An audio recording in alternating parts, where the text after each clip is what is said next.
Good morning, children. Now in the lesson 4, there is one exercise that I want you to do. We will do that when we arrange the Google Meet here in school. That is on page 29. Think and write.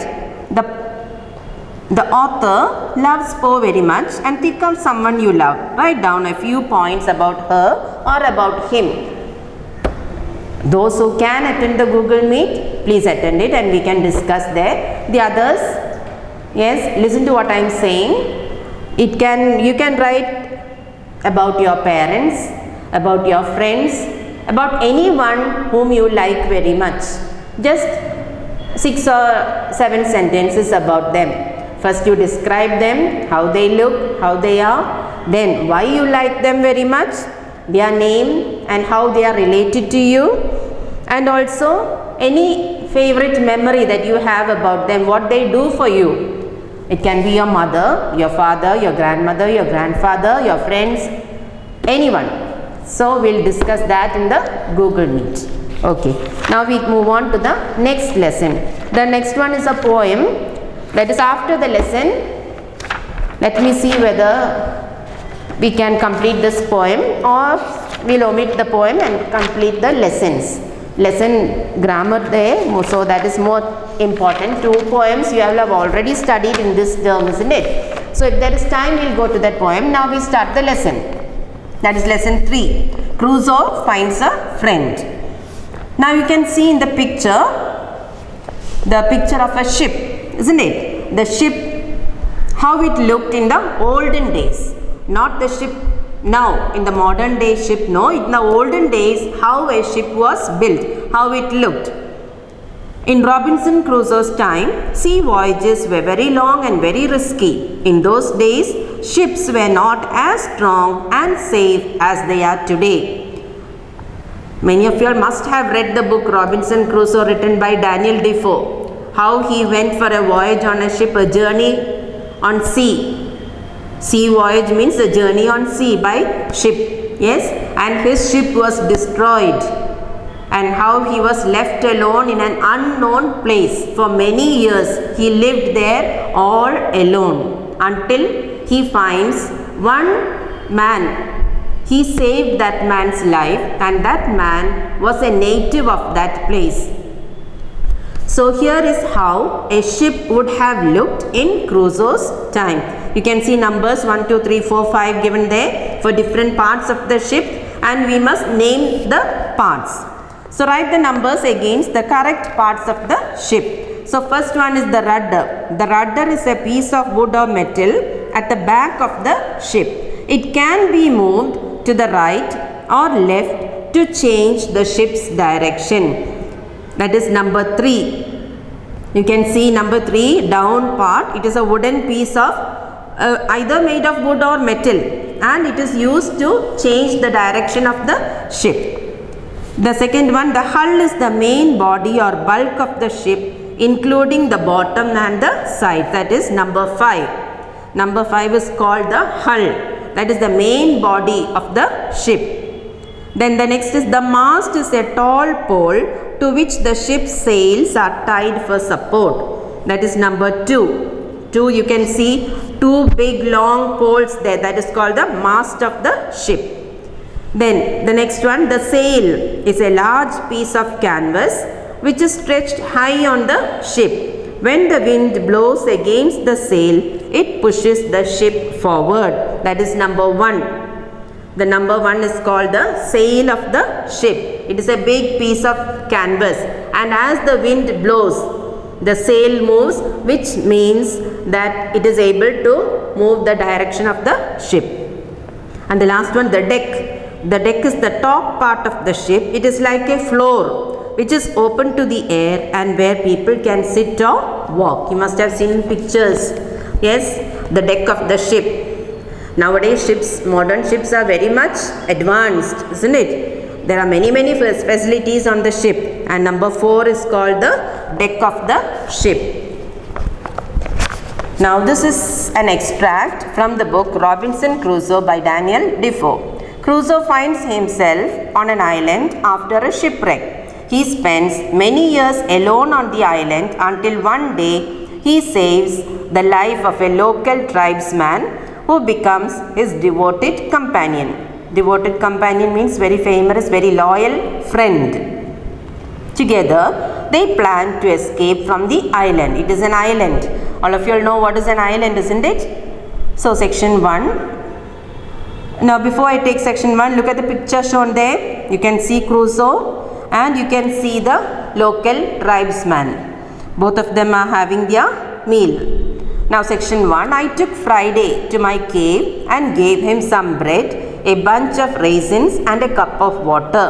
So, he named this man Friday, and Friday became his very devoted companion or his devoted friend, very loyal friend, വിശ്വസിക്കാൻ പറ്റുന്ന ഒരു friend.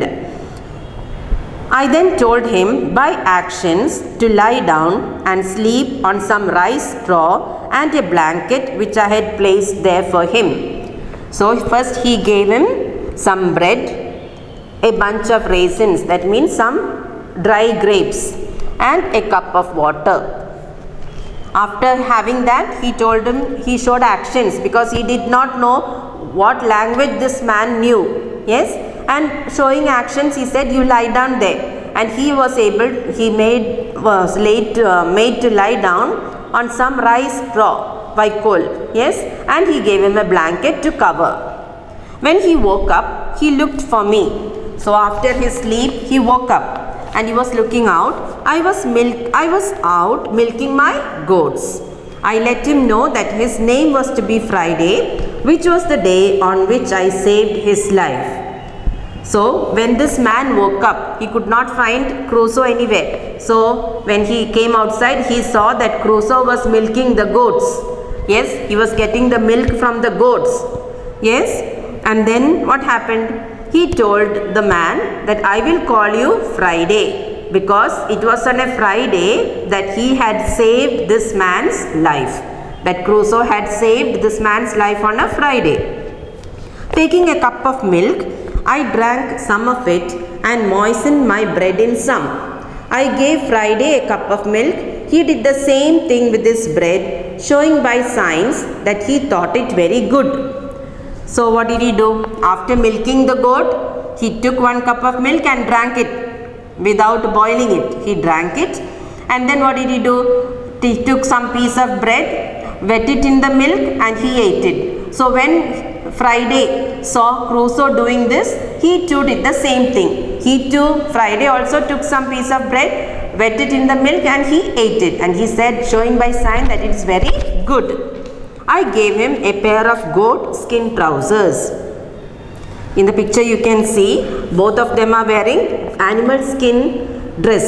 Goat skin trouser, a goat skin coat, and a cap made of hare skin. Hare is the rabbit, and he wore a cap made of the skin of the rabbit.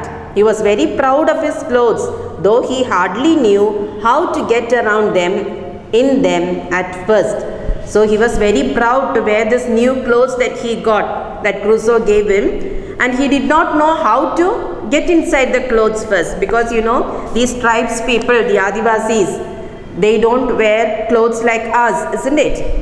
Now I wondered, he had never worn clothes before. Now I wondered where I should make a bed for Friday. Now Crusoe was thinking, now where will I make him sleep at night? I wanted to be kind to him, and yet I wished to feel safe myself, so I made a tent for him in the space between the 2 fences. So there were 2 fences outside his tent that he was staying. So he made one small tent for Friday also. This tent opened by a door into my yard. So Friday's tent, the door was, when he opened the door, he could look out into Crusoe's tent, and it looked out into Crusoe's yard, muttam. The door was made to lock from the inside, and I locked it and took in my ladder every night so that Friday could not reach me. You see, he had not known this man before. He was seeing him for the first time. He had saved Friday's life, and he did not know what kind of a man he was. So Crusoe wanted to be safe. So he said he will lock his room, lock the tent. The door was made to lock from inside, and I locked it and took in my ladder every night so that Friday could not reach me. Had I known what a true friend he was to me, I should not have wanted to lock him out. After a while, Friday knew English so well that I could talk to him about anything I wished. So, after some time, he came to understand that Friday knew English very well. So, both of them could communicate with each other in the same language. I told him how I happened to be on the island and how long I had been there and what a hard time I had at first to get food and make a home and how lonely I had been until he came. So he told him how he happened to be on the island, how his ship was destroyed, and then he had been alone on the island for many years till he had met this tribesman Friday. I also taught him how to plant and harvest wheat and rice and how to make baskets and dishes. He milked the goats every morning and evening and made butter and cheese. So what all things did he teach him? Crusoe taught him how to plant and harvest the wheat and rice and how to make baskets and also many other dishes, food items. And what did Friday do? He milked the goats every morning and evening and made butter and cheese. So section 1 is over, children. Read it well. Thank you.